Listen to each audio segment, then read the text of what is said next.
आज मैं आप लोगों को कुछ हकीकत बताने जा रही हूँ जो बक्सर जिला के एक गांव में हुआ था। वहां पर एक परिवार था जिसमें रौनक नाम का एक लड़का अपने माँ बाप एवं भाई बहन के साथ रहता था। रौनक 20 साल का जब हो गया तो उसको देखने के लिए वाले आने लगे। कुछ दिन बीत गया, तभी रौनक को एक लड़की की फोटो अच्छी लगी। उसने अपनी माँ को बोला, माँ मैं इसी से शादी करूंगा। और बहुत वो सुंदर थी और बोलता भी क्यों नहीं, हर लड़के की ख्वाहिश होती है कि उसकी औरत सुंदर और संस्कारी हो ताकि किसी के सामने ले जाने से उसका नाम भी बढ़े और मान भी बढ़े। उसकी माँ ने बोला, ठीक है बेटा, तुम्हारी शादी मैं इसी से करवाऊंगी। और लड़की के पिता को हाँ बोल दिया। कुछ दिन बाद उसकी शादी का दिन आ गया। वह बहुत खुश था क्योंकि उसकी हल्दी मेहंदी और संगीत से घर में खुशी छाई हुई थी। सारे मेहमान से उसका घर भर गया था। वह मन ही मन सोच रहा था कि मैं अपनी औरत को बाहर घुमाने ले जाऊंगा और दोस्तों के साथ खूब बातें भी करूंगा कि देखो मेरी औरत लाखों में एक है। मन ही मन लड्डू फूट रहे थे और उस दिन उसका इंतजार भी खत्म हो गया क्योंकि उस दिन उसकी शादी जो हो रही थी। गांव वाले भी धूमधाम से बारात लेकर लड़की के घर पहुंचे और दोनों की शादी भी हो गई। जब सुबह विदाई हुई तो उस समय लड़की को डोली में अकेले ही ससुराल लाया जाता था। 4 कहार डोली को उठाते उठाते थक गए थे। वह बेचारे सोचे कि कहीं पेड़ दिखा तो डोली उसके नीचे रख देंगे तो थोड़ी देर आराम करके फिर आगे बढ़ेंगे। और आम का पेड़ तभी दिख गया। वह लोग डोली को रखकर पानी पीने लगे और बोले कि बहू अगर आपको भी प्यास लगी हो तो पानी पी लो। बहू ने कुछ नहीं बोला और चारों की थोड़ी सी आंख लग गई थी। तभी उस पेड़ की चुड़ैल नीचे उतरी और दुल्हन को मारकर उसके अंदर आ गई और डोली में बैठ गई क्योंकि दोपहर का समय था। थोड़ी देर बाद वह अपने ससुराल आ गई। लोग 4 होने के बाद जब रात हुई तो रौनक अपने कमरे में गया। जब वह अपने बिस्तर पर बैठकर दुल्हन से बातें कर रहा था तभी उसे जोर से प्यास लगी। उसने कहा, मैं पानी पीकर आता हूँ। दुल्हन ने बोला, आप बैठो, मैं पानी दे रही हूँ। इतना कहकर उसने अपना हाथ लंबा करके कुएं से पानी निकालकर उसको दे दिया। इतना देखते ही रौनक जमीन पर भद से गिर गया और बेहोश हो गया। थोड़ी देर बाद जब उसे होश आया तो उसने अपने सामने घूंघट में छुपी चुड़ैल को देख लिया और भागने की कोशिश करने लगा। तभी उस चुड़ैल ने बोला, आप भागो मत, मैं आपको मारूंगी नहीं और अब मैं आपके साथ रहूंगी भी नहीं, नहीं तो आप जीवित नहीं रहोगे क्योंकि आपने हमारा चेहरा देख लिया। लेकिन यह गांव हमारी ही निगरानी में हमेशा रहेगा क्योंकि यहाँ मेरा ससुराल है। और मैं आपको एक बात बता देती हूँ जो आप अपने गांव वालों को बता देना कि जिस घर का चूल्हा उत्तर दिशा में होगा वह सब अपने घर का चूल्हा दक्षिण दिशा में कर लो तो उनके घर में हमेशा बरकत बनी रहेगी। इतना कहकर वह गायब हो गई। शास्त्रों के हिसाब से माना जाता है कि दक्षिण में अक्सर भूत प्रेत निवास करते हैं, लेकिन ऐसा करने से आज भी उस गांव में कभी भूखमरी या फिर कोई बीमारी जल्दी नहीं आती। वहां पर हम सब हंसी खुशी से रहते हैं। ऐसे ही अमेजिंग हॉरर स्टोरीज को सुनने के लिए आप मेरे चैनल को सब्सक्राइब जरूर करना। विनय ने अभी अभी इतिहास में पीएचडी की पढ़ाई पूरी की थी और आज अपने चाचा जी के घर नया गांव जा रहा था। शाम को करीब 3 बजे वो अपने शहर से नया गांव के लिए ट्रेन में सवार हुआ। ट्रेन अपनी गति से लगातार दौड़ी जा रही थी। ये सफर काफी लंबा था जिसमें लगभग 8 घंटे का समय लगता था। विनय 3 से 4 घंटे तक तो बाहर खिड़की से देखता हुआ जगता रहा। फिर अचानक से उसे थकान और नींद महसूस होने लगी तो उसने बाकी का बचा हुआ समय सोकर ही काटना उचित समझा। कुछ घंटों की नींद के बाद उसे पता ही नहीं चला कि कब उसका स्टेशन आया। वो नींद से उठा और खिड़की के पास पहुंच गया उतरने के लिए। उसने घड़ी में जब समय देखा अभी 12 बजने में 4 मिनट ही बाकी थे। वो इस गांव में पहली बार आ रहा था, लेकिन उसको पता था कि उसके चाचा का घर स्टेशन से केवल 3 किलोमीटर ही दूरी पर था। में महज 30 मिनट ही लगते थे। ट्रेन से उतरकर विनय नया गांव के रास्ते पर चल रहा था। रास्ते पर बहुत घना अंधेरा छाया हुआ था, कुछ भी तो नहीं दिखाई दे रहा था। ऊपर से इतनी धुंध और जानलेवा ठंड। विनय ने अपने मोबाइल की फ्लैश लाइट को जलाई कि शायद इससे कुछ दिखने में मदद मिल सके और वो आसानी से आगे बढ़ सके। उसने इस गांव के बारे में पहले से ही सुन रखा था कि ये चुड़ैलों का गांव है और रात में इसी रास्ते से सफर करना जान जोखिम में डालने के बराबर था। पर विनय इतिहास में बहुत रुचि रखता था, इसलिए भूत और चुड़ैलों में रत्ती भर भी भरोसा नहीं करता था। वो बिना किसी डर के अपने रास्ते पर आगे बढ़ रहा था। अचानक से उसे कुछ आवाजें सुनाई दी। इस रास्ते से आज तो कोई जरूर आएगा, इंसान का बच्चा, और का ताजा ताजा खून पीकर हम अपनी प्यास बुझाएंगे। विनय इस आवाज को सुनकर एक झाड़ी के पीछे छुपकर देखने का प्रयास करने लगा। उसने सबसे पहले अपने मोबाइल की लाइट बंद कर दी और ये क्या, विनय ने देखा कि चुड़ैलों का एक झुंड, जो कि बहुत ही डरावना और भयानक था, लगातार उसकी ओर बढ़ता चला आ रहा था। डर के मारे विनय कड़कड़ाती ठंड में भी पसीने से तरबतर हो गया था। डर के मारे उसे कुछ भी नहीं सूझ रहा था कि वो क्या करे और क्या नहीं। आज उसे जिंदगी में पहली बार चुड़ैल के होने का विश्वास हो रहा था। ये भयानक मुंह और खुले बाल, लंबे लंबे नाखून जो किसी का कलेजा चीरने के लिए काफी थे। विनय कांपते हुए कदमों से पीछे हटने लगा, मगर उसे ध्यान आया कि इस झाड़ी के अलावा उस रास्ते पर छुपने के लिए और कोई जगह नहीं थी। आज तो वो मन ही मन भगवान को याद कर रहा था, पर आगे जो मंजर था वो बहुत ही खौफनाक था। एक नहीं, दो नहीं, बल्कि चुड़ैलों का पूरा झुंड उसकी ओर आ रहा था। विनय ने ध्यान से देखा कि वो सब एक लाइन में चल रही थी। उनमें जो सबसे बड़ी चुड़ैल थी वो सबसे आगे थी और बाकी सब लाइन में के पीछे पीछे चल रही थी। ऐसा लग रहा था मानो वो उन सब की या फिर उस झुंड की उस्ताद थी, जिसका सब चुड़ैलें अनुसरण कर रही थी। विनय डर के मारे वहां दुबका हुआ कई देर तक बैठा रहा, जब तक कि वो चुड़ैलों का झुंड उससे आगे ना निकल जाए। धीरे धीरे विनय उस झुंड को पार करते हुए आगे बढ़ा, तब जाकर विनय की जान में जान आई। अब विनय ने उनके निकल जाने के बाद गांव की ओर तेज गति से दौड़ना शुरू किया कि सांसें फूल रही थी और डर के मारे पूरा चेहरा लाल हो चुका था। जैसे तैसे करके वो अपने चाचा जी के घर के मेन गेट पर पहुंचा और दरवाजे पर दस्तक दी। उसकी चाची विद्या ने दरवाजा खोला और विनय को अंदर बुलाया। विनय ने चाचा जी को नमस्ते कहा और उनके चरण स्पर्श किए। चाची जी ने आशीर्वाद देते हुए कहा, चिरंजीवी भव।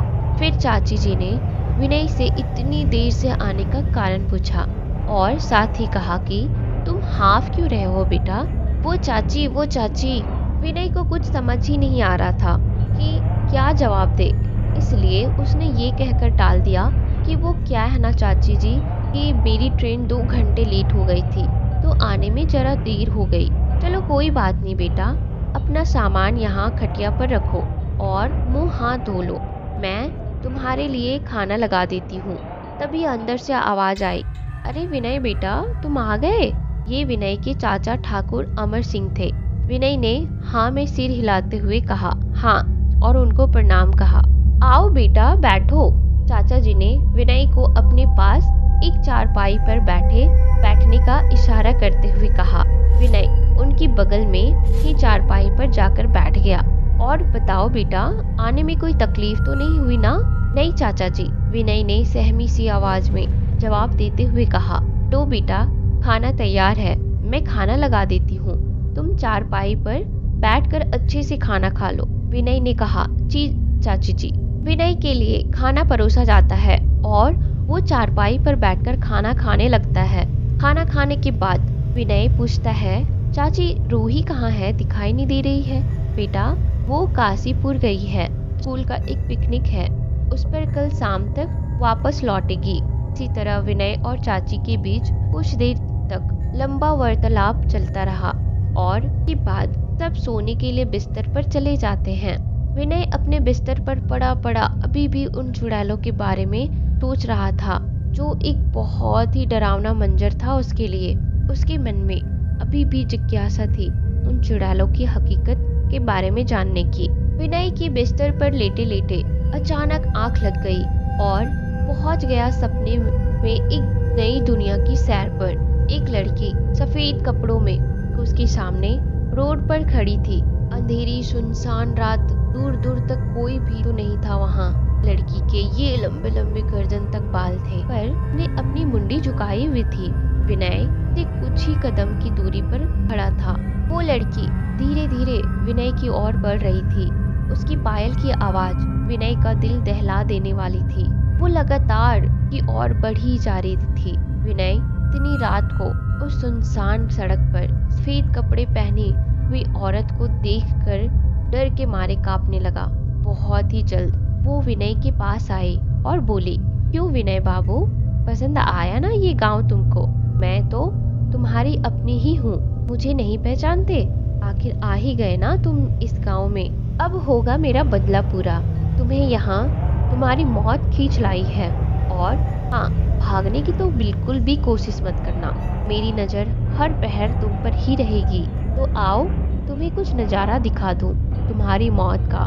इतना कहकर वो औरत हवा में उड़ने लगी और विनय को अपने एक हाथ से गर्दन से पकड़कर ऊपर की ओर ले गई। विनय पूरी तरह से हवा में झूल रहा था। ने जब नीचे देखा तो वो जमीन से बहुत ऊंचाई पर था, हवा में झूल रहा था और उसकी गर्दन ठीक उस औरत के हाथ में थी।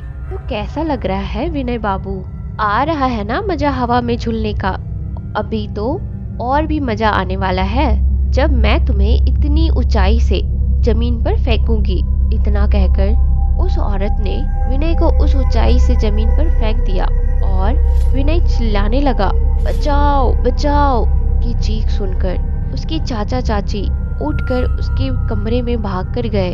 वहां आकर देखा तो विनय बेड पर बैठा हुआ और डर के मारे पसीने से तरबितर हो चुका था। चाची ने उससे पूछा, बेटा क्या हुआ? कोई बुरा सपना देखा क्या, जो इस तरह से इतनी ठंड में भी पसीने से भीगे हुए हो? नहीं चाची, नहीं चाची, मैं वो औरत, उसने मुझे। कौन औरत बेटा? और ये क्या मैं कर रहे हो? लगता है तुमने जरूर कोई बुरा सपना देखा है, तभी इतने डरे हुए हो। पर चाची मैं तो सड़क पर था। क्या तुम सड़क पर थे? कौन सी सड़क, कैसी सड़क? बेटा तुम यहीं बिस्तर पर थे और एक बुरा सपना था। तुम उसे भूल जाओ और सो जाओ। देखो 4 बज चुके हैं, अभी सुबह होने को है। विनय इस सपने से बहुत परेशान हो चुका था। उसको कुछ भी समझ में नहीं आ रहा था कि वो औरत कौन थी और का उसके साथ क्या संबंध है। पर विनय एक इतिहासकार था, तो वो इस बात की जड़ तक पहुंचना चाहता था, जो उसके लिए बहुत जरूरी था। उसको ये बात सता रही थी कि आखिर वो औरत उसकी जान की दुश्मन क्यों बनी हुई है, उसने उसका क्या बिगाड़ा है, और वो तो उसको जानता तक नहीं था। यही सब बातें सोचते सोचते शाम हो गई थी। शाम को विनय अपने मूड को ठीक करने के लिए गांव के बाहर सड़क के रास्ते पर घूमने के लिए चला गया। जब वो उस रास्ते पर पहुंचा तो उसे वहां एक छोटी नन्ही सी चुड़ैल दिखाई दी, जो विनय को देखते ही जोर जोर से हंस हंस कर कह रही थी, तुम्हारी मौत बहुत नजदीक है, मुझे इंसाफ चाहिए भाई। मेरी मौत की बदला मैं जरूर लूंगी। जब तक हम ये बदला ना ले ले, हम चैन से नहीं बैठेंगे। अब विनय बिल्कुल ही उलझ चुका था। के पास 2 चुड़ैलों की कहानी थी जो उससे बदला लेने के लिए तड़प रही थी। एक तो वो चुड़ैल जो के सपने में आई थी, और एक ये नन्ही सी छोटी सी बच्ची नुमा चुड़ैल। और खास बात ये थी कि दोनों ही उससे बदला लेना चाहती थी। पर बदले के पीछे की वजह क्या थी और कौन थी ये दोनों चुड़ैल? फिर विनय सारी रात इस बारे में विचार करता रहा कि आखिर माजरा क्या है। फिर उसे याद आता है कि उस नन्ही चुड़ैल ने उसको भाई क्यों पुकारा। आखिर वो उसकी बहन कैसे हुई, जबकि वो तो अपने पिता का इकलौता संतान था। तो उसका उससे क्या रिश्ता हुआ और कैसे हुआ। विनय के इर्द गिर्द बस यही बातें घूम रही थी और साथ ही उसकी आंखों के सामने उन दोनों की तस्वीर घूम रही थी, जिसको वो कभी चाह कर भी नहीं भूल सकता था। वो कौन थी, वो दोनों कौन थे, क्या संबंध था उनका विनय के साथ, क्यों बनी हुई थी विनय की जान की दुश्मन। नन्ही चुड़ैल ने विनय को भाई कहकर क्यों पुकारा। रात के 11 बज चुके थे। विनय घर से स्टेशन पर निकल चुका था। आज उसके चाचा की छोटी बेटी प्रभा आने वाली थी गांव। आज उसका कॉलेज खत्म हो चुका था और बहुत दिनों के बाद अपनी पढ़ाई पूरी करने के बाद पहली दफा गांव आ रही थी। उसी को घर तक लाने के लिए विनय के चाचा ने विनय को बाइक से उसे लाने के लिए स्टेशन तक भेजा है। विनय अभी गांव से कुछ ही दूरी पर निकला था कि उसे कुछ आवाजें सुनाई दी। मेरा बदला पूरा नहीं हुआ है बड़ी चुड़ैल। जब तक मैं उस यश के बेटे विनय को मौत के घाट नहीं उतार देती, तब तक मेरा बदला कभी पूरा नहीं होगा। विनय ये सब सुनकर सोच में पड़ जाता है। आखिर ये चुड़ैल मेरे पिताजी का नाम कैसे जानते हैं और मेरे खून के प्यासे क्यों हैं। वो चुड़ैल आगे बोलती है, मुझे आज भी याद है कैसे वो बेरहम मुझे बिन ब्याही माँ बनाकर दर दर ठोकरें खाने के लिए अकेला छोड़ दिया था कि तो हवस पूरी हो गई थी, पर मैं किसी को मुंह दिखाने के लायक नहीं बची थी। फिर भी मैंने दुनिया की नज़रों में इस बच्ची को पाल पोस कर बड़ा की। उस वक्त ये 12 साल की हो चुकी थी। तब गांव वालों ने आखिर हमारा पता लगा ही लिया। मुझे गांव वालों ने बदचलन कहकर पुकारा और मेरे पवित्र प्रेम का अपमान किया, जबकि इन सब में मेरी तो कोई भी गलती नहीं थी। इसी अपमान से परेशान होकर मैंने और मेरी बेटी ने आत्महत्या कर ली थी। पर हम दोनों की मौत का जिम्मेदार वो यश शर्मा था, जिसके कारण हमें अपने जान लेने पड़े थे। मैं कसम खाकर कहती हूँ, मैं अपनी और अपनी बेटी की मौत का बदला जरूर लूंगी। छोड़ूंगी नहीं किसी को भी। एक एक को मौत का घाट उतारूंगी, का सारा खून पी जाऊंगी, सारा खानदान खत्म कर दूंगी। तभी होगा मेरा इंतकाम पूरा। उसका बेटा विनय अभी गांव में आया हुआ है। मौत का कुछ ट्रेलर तो मैंने उसे पहले ही दिखा दिया है और अब समय आ गया है कि मैं उसकी हस्ती मिटा दूं। अपने बेटे की मौत पर जब वो यश बिलख बिलख कर रोएगा, तब मेरी रूह को शांति मिलेगी। तुम्हारी बात ठीक है राधा, बड़ी चुड़ैल ने बीच में ही बात काटते हुए कहा। ये इंसान होते ही ऐसे हैं, प्यार का नाटक करके किसी भी लड़की की जिंदगी खराब करने से बाज नहीं आते। मेरा तो मन करता है इनका कलीजा चीर कर सारा खून पी जाऊं। उन चुड़ैलों की बातें सुनकर विनय की रोंगटे खड़े हो गए। उसे विश्वास ही नहीं हो रहा था कि ये चुड़ैल वही लड़की है जिससे उसके फादर ने प्यार किया था। वो उनकी बदला लेने के लिए की बातें सुनकर डर जाता है। फिर उसे याद आता है कि उसे स्टेशन के लिए निकलना चाहिए। प्रभा आने ही वाली होगी ट्रेन से। ये सोचकर वो छुपते छुपाते वहां से स्टेशन के लिए निकल जाता है। सहमे सहमे कदमों से आगे बढ़ते हुए वो बाइक लेकर लगभग आधे घंटे बाद स्टेशन पर पहुंच जाता है। उसने घड़ी देखी तो पता चला कि ट्रेन के आने में अभी कुछ वक्त बाकी था, इसलिए वो गाड़ी के इंतजार में स्टेशन पर बनी एक सीट पर बैठ गया। चारों ओर उसे कोई नहीं दिखाई दे रहा था। फिर भी अपने मूड को सही करने के लिए उसने अपना फोन निकाला और गाने सुनने लगा। कुछ समय बाद ट्रेन ने सीटी मारी और छुक छुक की आवाज करते हुए स्टेशन की ओर आती हुई दिखाई दी। विनय अपनी सीट से झट से खड़ा हो कुछ ही पलों में ट्रेन स्टेशन पर आकर रुकती है। विनय ने हर तरफ ध्यान दिया, मगर प्रभा कहीं नजर नहीं आती है। तभी जिसे कोई उसके कंधे पर हाथ रखता है और आवाज आती है, भैया। विनय एकदम डर जाता है। ओह प्रभा, तुम हो? मैंने सोचा पता नहीं पीछे से कौन आ गया। मैं तुम्हें हर जगह ढूंढ रहा था। और तुम हो कि मेरे पीछे ही आकर खड़ी थी। वो असल बात ये है भैया, मैं आपको सरप्राइज देना चाहती थी, इसलिए मैं ट्रेन से उतरकर आपसे नज़र चुराते हुए आप ही के पीछे आकर छुप गई थी। और बताओ भैया, कैसे हो आप? मैं ठीक हूँ प्रभा, अब घर चलते हैं, बाकी सब बातें घर पहुँचकर करते हैं। देखो रात भी बहुत हो चुकी है और ये रास्ता भी वीरान है। मुझे लगता है हमें और देरी नहीं करनी चाहिए। ओके भैया, ठीक है, तो फिर चलते हैं घर। दोनों बाइक पर सवार होकर घर के लिए निकल पड़ते हैं। बाइक उस सुनसान रास्ते और सरपट दौड़ी जा रही थी।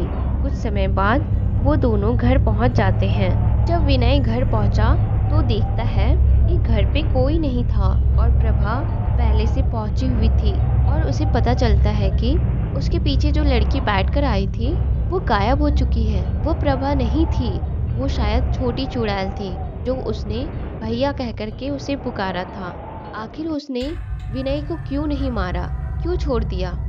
शैतानी पुतले के सामने एक तांत्रिक बैठे हुए कर्कश आवाज में बोला, ए काले शक्तियों के मालिक, काले अंधेरों के बेताज बादशाह, ए शैतान, इतने दिनों तक मैं तेरा पूजा की, तेरा गुलाम बनकर रहा। इसके बदले में मैं तुझसे अमर होने का वरदान मांग रहा हूँ। मुझे अमर होने का वरदान दे ताकि मैं तेरा शैतानी हुकूमत पूरी दुनिया में फैला सकूं। तो सुन रहा है ना, मुझे अमर होने का वरदान दे। इसके बाद शैतानी पुतले से आवाज आती है, तुम अभी अमर नहीं हो सकते। तुम्हें अमरत्व प्राप्त करने के लिए 1.25 लाख मर्तबा माला जप करना होगा और प्रत्येक 1.25 लाख जप पूरे होने के बाद एक बच्चे की बलि देने होंगे। इस तरह से तुम्हें 7 बच्चों के सर काट कर मुझे बलि चढ़ानी होगी। इतना कह शैतानी पुतला चुप हो जाता है। अब तांत्रिक निकल पड़ा है मासूम बच्चों के शिकार के लिए। शहर से कुछ ही दूरी पर एक पेड़ की तनु की आड़ में तांत्रिक छुप गया और उसकी लाल सुर्ख आंखें नजरें बिछाए अपने शिकार की प्रतीक्षा करने लगा। सिद्धार्थ वीरू से, अबे जल्दी से जा दौड़कर और 2 बड़ा पाव और 2 ऑमलेट लेकर आ। अगर लेट किया ना तो मैं तेरा ऑमलेट बना दूंगा। वीरू हाँ में सिर हिलाकर चल दिया दुकान की ओर। इधर तांत्रिक भूखी नजरों से वीरू को अपनी ओर आता देख खुश हो गया और इससे पहले वीरू उससे आगे बढ़े कि तांत्रिक एक ही झटके में वीरू के आगे आ पहुंचा।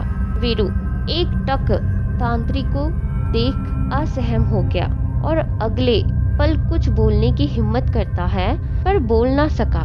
तांत्रिक वीरू के आंखों में देखते हुए मंत्रों का उच्चारण करते हुए उसके सिर पर अपना हाथ रखा। अगले पल वीरू बेहोश हो तांत्रिक के पैरों में गिर पड़ा। वीरू को बेहोशी की हालत में देख तांत्रिक उसे एक बोरे में डाल अपनी पीठ पर उठाया और अपनी शैतानी गुफा की ओर जल्दी जल्दी से कदम बढ़ाने लगा। तांत्रिक गुफा में प्रवेश कर बोरे में कसे वीरू को गुफा के कोने में रख दिया। अब शैतान के पुतले के सामने 1.25 लाख जप करने के लिए बैठ गया। तत्पश्चात कई घंटे के बाद माला जप पूरा होने के बाद तांत्रिक उठा और कोने में पड़े वीरू को बोरे से बाहर निकाला। शैतान के पुतले समक्ष वीरू को घुटने के बल बैठाकर हाथ में तलवार लिए तीव्र आवाज में बोला, ऐ शैतानों के शैतान, मेरे मालिक, ऐ मेरी पहली बलि स्वीकार करो और मुझे अमर होने की शक्ति दे। इतना बोल खून की प्यास में चमकती तलवार से मासूम बच्चे का सर धड़ से अलग कर दिया और एक खप्पर में भरी खून को शैतानी पुतले के समक्ष ले जाकर रख दिया। तो चंद मिनटों के बाद फिर खप्पर को उठाकर सारा खून पीकर दहाड़ जैसे आवाज में हंस पड़ा। हा हा हा हा हा हा। पुनः अपनी शिकार की तलाश में निकल पड़ा। सुबह सुबह शहर से बाहर आगे रास्ता जाम था। पुलिस को एक सरकटी लाश मिली थी। पुलिस छानबीन करने में लगी है पर अभी तक मरने वाले की पहचान नहीं हो पाई है और अभी तक कोई सुराग भी हाथ नहीं लगा है। घटना को देखकर लोगों ने दहशत फैला दी। भला इस मासूम का क्या कसूर? कातिल ने कितनी बेरहमी से हत्या की है। शाम के वक्त तांत्रिक एक बार पुनः निकल पड़ा अपने शिकार की तलाश में। एक बड़े से ग्राउंड फील्ड में 4-5 बच्चों को एक साथ खेलते देख तांत्रिक झाड़ियों में इस कदर छुप जाता है जैसे कोई भूखा भेड़िया जो कि अपने शिकार का घात लगाए बैठा हो। तांत्रिक अपनी काली विद्या की शक्ति से गेंद को अपनी ओर आकर्षित कर लिया, जिससे बच्चे खेल रहे थे। अब गेंद बराबर झाड़ियों में आ गिरा। पंकज बोला, ए कुमार, जो गेंद लेके आ। कुमार जैसे ही झाड़ियों में प्रवेश किया तो काफी देर तक वापस ही नहीं आया। बच्चे सब परेशान हो गए।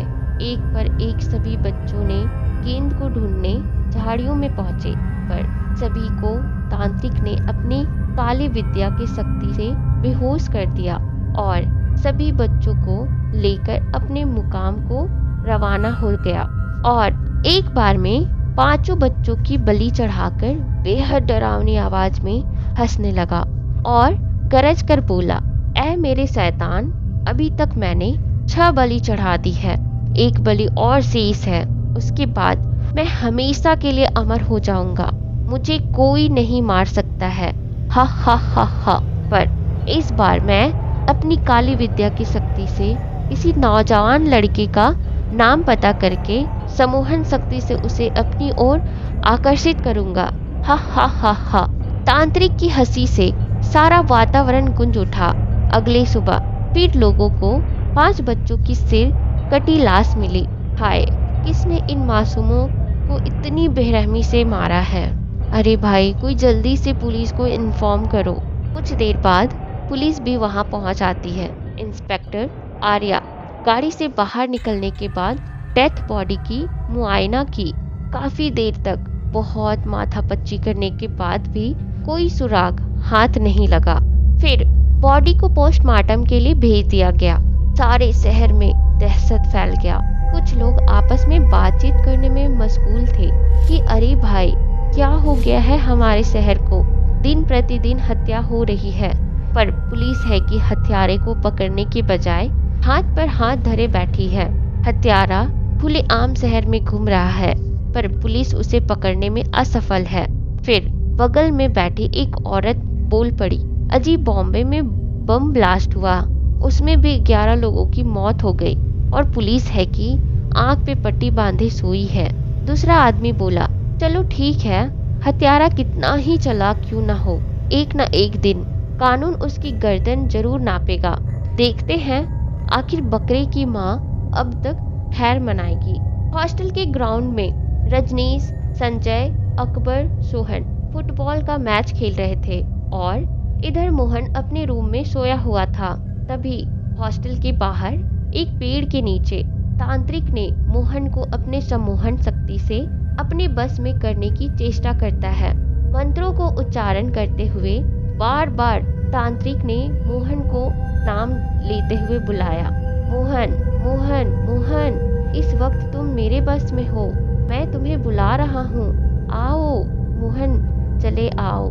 तांत्रिक आंख बंद करके बोले जा रहा था बार बार। इधर सोया हुआ मोहन को बेचैनी सा होने लगा।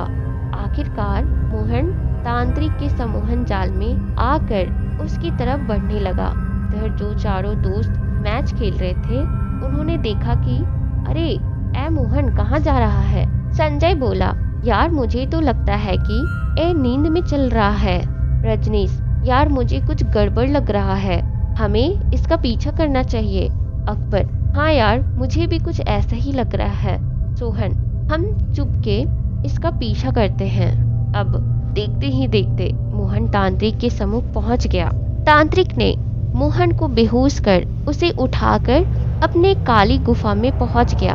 रजनीश, देखा ना, मुझे तो पहले ही शक था, यही है कातिल जो बच्चों को अगवा करके उनके सर को काट रहा है। संजय, इसमें कोई डाउट नहीं है, चलो हम चारों टूट पड़ते हैं। अकबर, हाँ, हम पूरे हिम्मत से इस शैतान को मुकाबला करेंगे। इतना कहकर चारों दोस्त तांत्रिक पर हमला कर दिए, मगर तांत्रिक ने एक ही झटके में चारों को छिड़क कर दूर फेंक दिया। मगर तांत्रिक ने एक ही झटके में चारों को छिड़क कर दूर फेंका। तांत्रिक ने भयानक अट्टहास करते हुए बोला, आज तुम चारों की मौत खींच लाई है। अब चारों की कोशिशें होने लगी। संजय ने फाइट से तांत्रिक पर प्रहार किया, मगर कोई असर नहीं हो रहा था। तभी अकबर ने कहा कि हम ऐसे इस शैतान को नहीं हरा सकते। अब तांत्रिक ने सोहन की गर्दन दबोचे हुए था कि अचानक रजनीश ने एक तेज धारदार हथियार से तांत्रिक के सर पर ऐसा प्रहार किया कि तांत्रिक का सर धड़ से अलग हो गया। अब चारों दोस्त मोहन को संभालते हुए हॉस्टल में ले आए। इधर तांत्रिक का सर उड़ता हुआ शैतानी पुतले के पास आकर बोला, ऐ मेरे मालिक, मुझे बचा और अपनी काली शक्ति दे ताकि मैं उन चारों को मौत का घाट उतार सकूं।